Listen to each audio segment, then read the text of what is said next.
सृष्टि बचपन से ही दिखने में सुंदर नहीं थी, लेकिन अमीर बाप की बेटी सृष्टि पर उसकी माँ जान छिड़कती। मेरी बेटी कितनी प्यारी है, भगवान सबको सृष्टि जैसी बेटी दे। सृष्टि धीरे धीरे बड़ी होती है। एक दिन सृष्टि की सहेली कहती है, तू दिखने में कितनी अजीब सी है, लेकिन मैं जानती हूँ हम सब में सबसे अच्छी शादी तो तेरी ही होगी। तेरे पापा अमीर जो है।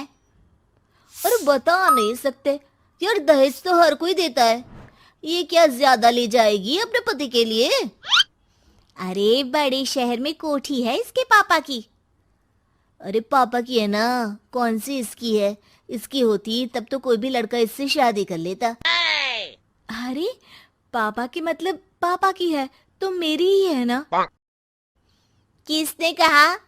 अब तेरी तो तब होगी ना जब तेरा भाई ना हो।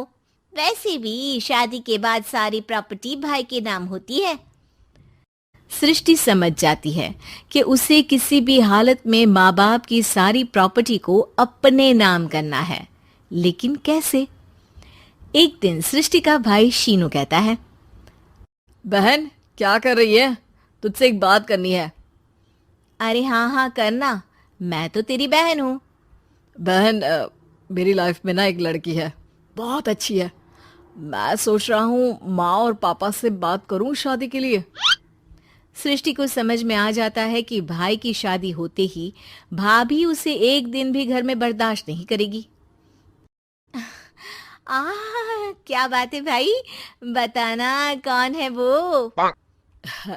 यार वो बहुत अच्छी लड़की है, पढ़ी लिखी है, मेरे साथ जॉब भी करती है। बस एक प्रॉब्लम है। हाँ प्रॉब्लम? क्या प्रॉब्लम है भाई? यार वो शादीशुदा है, लेकिन उसके पति ने उसे सिर्फ इसलिए छोड़ दिया क्योंकि उसके माँ बाप दहेज नहीं दे पाए। सृष्टि ये सुनकर न जाने क्यों खुश हो जाती है। अरे भाई तो क्या हुआ, लड़की तुझे तो पसंद है ना? शीनू को लगता है कि बहन उसे समझ रही है। वो इस बात से अनजान होता है कि उसकी बहन की मंशा पूरा घर हड़पने की है।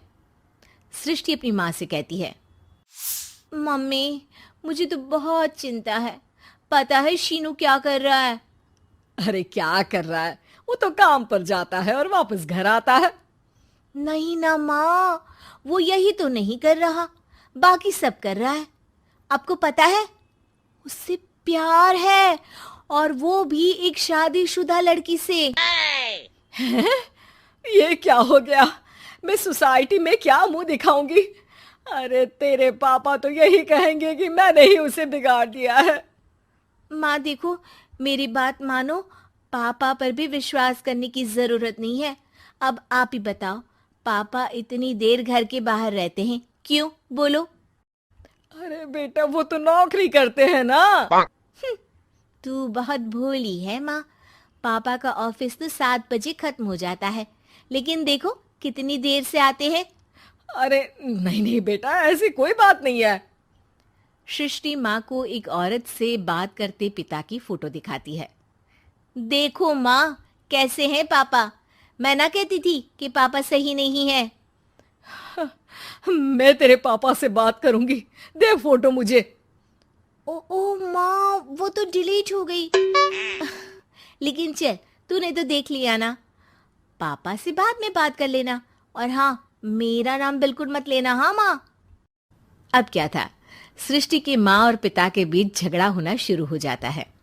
सृष्टि के मन में क्या चल रहा था कोई नहीं जानता था। एक दिन, माँ सृष्टि के लिए एक लड़का देखा है, वो लोग शाम को उसे देखने आने वाले हैं। और हाँ माँ, एक खुशखबरी, मैं और पापा मिलकर एक नया बिजनेस ट्राई कर रहे हैं। शाम को लड़का आता है, सांवले रंग का। सृष्टि को तो बिल्कुल भी पसंद नहीं आता। लड़की की माँ कहती है, लड़की का चेहरा तो कोई खास नहीं, लेकिन अगर मेरे बेटे को आप लोग सेटल कर दें तो मैं उसकी शादी आपकी बेटी से करवा दूं। सृष्टि को लड़का बिल्कुल पसंद नहीं था। उसे भाई पर गुस्सा आ जाता है। लड़के वालों के जाने के बाद कहती है, माँ देखा शीनू मेरे लिए कैसा लड़का लेकर आया, न दिखाने लायक न सुनने लायक, सेटल भी नहीं, वो भी हम करे। अरे माँ, मैं जानती हूँ ये मेरी शादी किसी भी घर में क्यों करवाना चाहता है। अरे कैसी बात कर रही है बहन? तूने तो देखा ना, लड़के को मैंने ही मना कर दिया तुझसे शादी के लिए। जिसने लड़का बताया था उसने उसकी बहुत तारीफ की थी।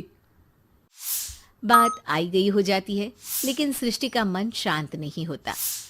क्या करूँ, कुछ समझ में नहीं आ रहा। मेरी शादी हो गई तो ये लोग पूरी प्रॉपर्टी शीनू के नाम कर देंगे। मेरे हाथ तो कुछ लगेगा ही नहीं। तभी सृष्टि को आइडिया आता है।